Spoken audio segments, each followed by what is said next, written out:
Thank you, Miss Papua New Guinea.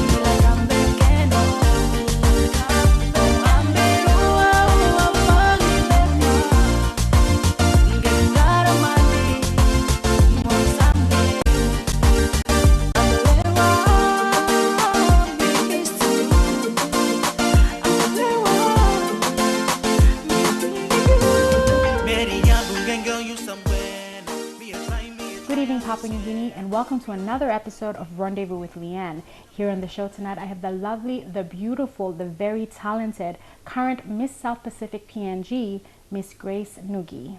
Welcome to the show, Grace. Hi, Lee. I'm good. I think that was a bit over-exaggerated. I don't think I'm no. talented. No, you're lovely, and that's the reason why you've worn your crown, which I see you don't have it on today. Is it because I'm not special enough for you to wear your crown? I didn't think it was required, but I could run home and bring it. Yeah, we'll see how it goes. So tell us a little bit about you. I mean, congratulations, first of all, for winning the title of Miss PNG South Pacific and representing us. It was a great, we were proud of you, basically. So tell us a little bit about yourself. Yeah, thank you. Well, my name is Grace. I'm 24 years of age and I work with the Wildlife Conservation Society, basically into my honors program. And yeah, nothing much special. I entered the pageant last year in October, and it was pretty good. It was a pretty good experience, and I got to see some places and meet some new people and develop a few new skills and stuff. So yeah, I think I'm just an ordinary person like everybody else. Yeah. But yeah. All right. Okay. So you look lovely. Tell us a little bit about this. I loved it. Thank you. You look very Papua New Guinean. I'm trying to promote the bilums that our mothers have. This is a style from the Chimbu and Western Highlands province, and I'm sure other centers, provinces in PNG have their style. But it was an idea I developed back in Samoa where we had to do an impromptu sort of performance in front of the public. Oh, okay. And I wasn't really prepared for that. Yeah. And I was asking for because the other girls had their traditional dresses on, like tapa and the Fijian tapa. The other girls had their whole Polynesian dances and stuff. I was like, oh my gosh, what am I gonna do?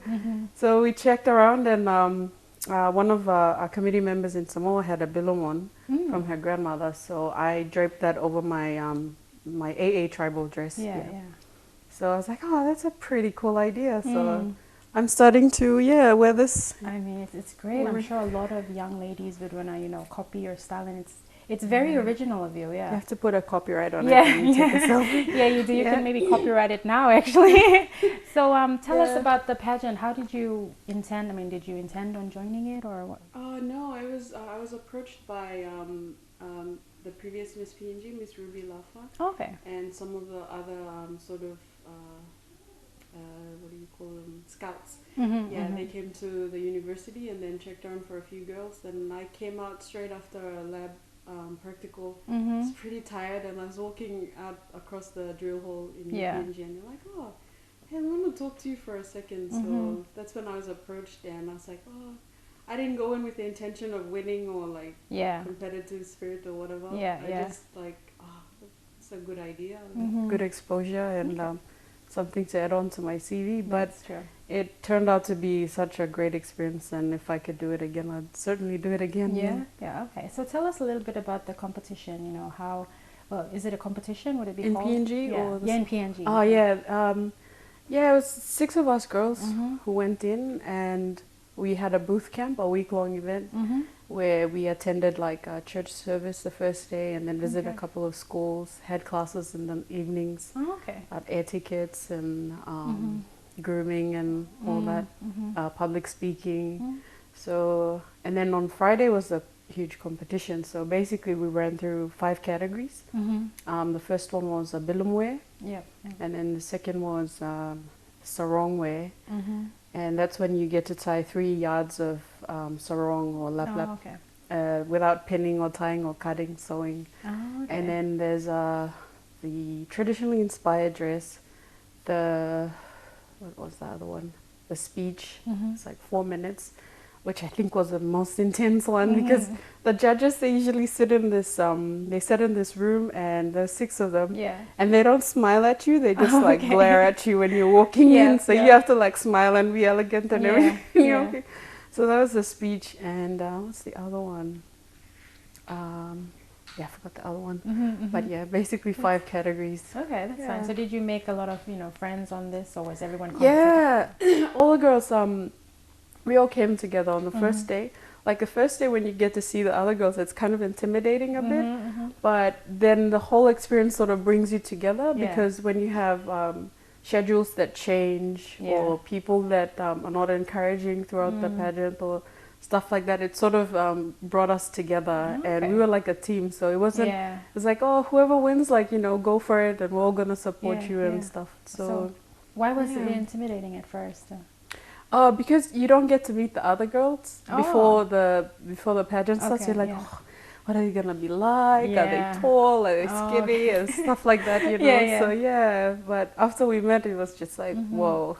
Okay, so you mentioned tall, skinny, what does I mean, like, I was, before the pageant, or not before the pageant, I think I still am a big girl, but it's like, because I was one of the Highlanders in the whole pageant thing, and I am a big girl, and some of the, like, there are some comments, I mean, people will still make comments and stuff like that. Oh, she's a bit too curvy, she's a bit too this and that, but the thing, like, prior to the pageant and everything else, like, you have to have a lot of self-confidence and be happy with the way you are, and I think that radiates out when you get out or you enter such a thing like this. So I like to encourage girls when I go out, usually when I have talks or when I've been asked to speak to young girls, I just basically tell them to, like, first things first, you have to know who you are, physically, mentally, and then be confident in yourself, and then the rest would follow after, and you don't care. Okay, so I mean, throughout all of this, you've come out, I mean, I don't know, I've never met you before, but you're very confident. Did this journey help you through it, or were you like this? Definitely. I mean, I did do a lot of work in university, like extracurricular activities. We had the UPNG debate competition, which our team sort of won the grand final, yay. And then we had, I was vice president of the Biology Students Association, and so not just a pretty face. the Chimbu Students, Chimbu Students Association also, and church activities. So I guess that sort of like built that momentum up to the pageant. So Okay. Right. So I mean, you're intelligent. You've been to uni. You're doing your honors right now. I understand. A lot the perception, of this is that the girls that join, they just they have nothing going in their lives, so they just do this because it's just a beauty pageant. But you are basically someone that's proven all of those stereotypes wrong. You're basically breaking stereotypes that no, you don't have to be just dumb or just a pretty face to be a beauty queen. So how does this feel to be breaking stereotypes? I wouldn't see myself as on top of the game at the moment, but I think a lot of our Papua New Guinean women are very intelligent. They're all right at the top of their game. But we're usually not given that platform to shine and to show or be role models to other girls and stuff. This pageant also had other girls who, like previous Miss PNG queens, who were right at the top of the game as well. But the thing was, we didn't have a lot of media on it, limelight on it, so that other people can look up to it. And so the Miss PNG pageant was like seen as like, oh, it's just, just girls showing their beauty. And we didn't have that caliber. So it would be like, I'm privileged to be on the show to bring it out that all these girls, all PNG women should, be given that opportunity to shine. And with this platform that we have now, like we can voice concerns that are, really pressing in our country today. So I think, I'd really love to use that, and then throughout this year in my reign, push for such issues. I mean, you're shining very bright. I mean, you went over to Samoa and represented us, and that must have been such an honor to, carry the Papua New Guinean name over there. How did that feel like? It was quite a lot. I mean, it was a really prestigious honor because usually we get to read about it and we see, okay, oh, they're doing this. Yeah. And then to be actually the one who's doing it, like, oh, wow, I'm here, Yeah. I'm here. I'm with this other beautiful woman and I'm like right in there. So it was kind of a proud moment. At the same time, it was a bit of a challenge. Okay. Because when I went there, I thought, oh, you know, PNG is like it's the biggest island in the Pacific, and they should know about us by now. But it's quite shocking that a lot of the our neighbors, they don't know what our culture is like. They don't know what PNG is. They kept asking like, oh, you know, we heard that when you come off straight off the airplane that you get robbed, and do people carry machetes and they walk around and stuff? It's like, no, it's not like that at all. It's very beautiful. Yeah. So one of the challenges that I had, I think the biggest challenge during the whole competition was getting to show our beautiful culture and having to like singularly represent 800 plus. It was the biggest challenge. Yeah. Okay. So, but it was a pretty good experience. Okay. Yeah. All right. And she's representing Papua New Guinea very well, and we're very proud of her. More when we come back.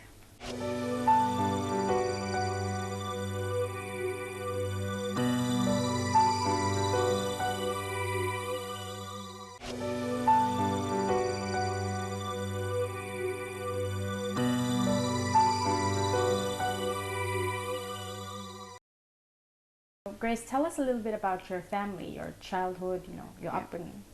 Thank you. I grew up with my mom in Goroka, and I'm the last born of 4 siblings.